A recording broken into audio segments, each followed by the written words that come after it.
ഫോണിലെ പഴയ ഫോട്ടോസും മെസ്സേജും ഒക്കെ നോക്കിക്കൊണ്ടിരിക്കുന്നത് കണ്ടപ്പോഴേ എനിക്ക് തോന്നി ഇന്ന് ചേച്ചിക്ക് ഉറങ്ങാനേ പ്ലാൻ ഇല്ലാന്ന്.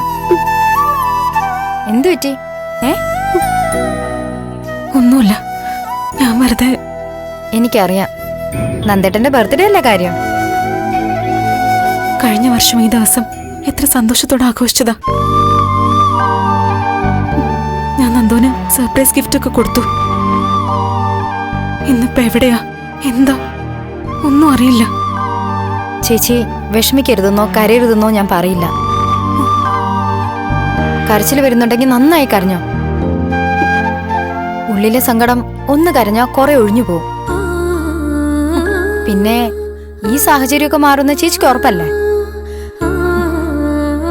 നന്ദുവിനെ തിരിച്ചു കൊണ്ടുവരുമെന്നുള്ളത് ഉറപ്പാ. ഏത് സാഹചര്യത്തിലും ഞാൻ പതറിപ്പോവുകയില്ല. പക്ഷെ കഴിഞ്ഞ കാലത്തെ ചില സന്തോഷങ്ങൾ ആലോചിക്കുമ്പോ പെട്ടെന്ന് മുൻപിൽ ഒരു ഇരുട്ട് വരും പോലെ. ഒരു ഇരുട്ടുമില്ല. സങ്കടമൊക്കെ നല്ലതാ, പക്ഷെ പേടി അത് വേണ്ട.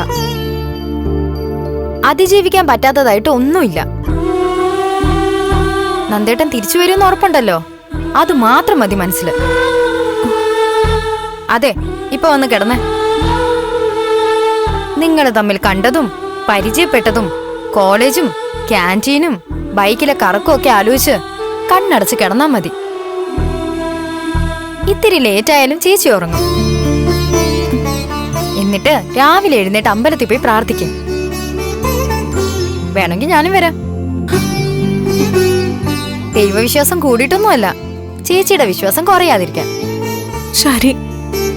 ഇപ്പൊ ചേച്ചി കുറച്ചൊക്കെ ഓക്കെ അല്ലേ? ഇല്ലേടി? നിന്റെ ധൈര്യത്തിലാ ഞാൻ പിടിച്ചു നിൽക്കുന്നെ.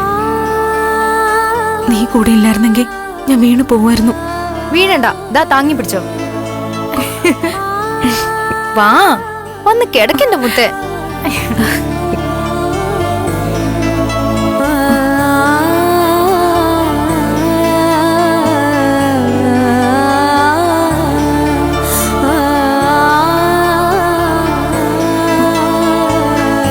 ചേച്ചി വാ.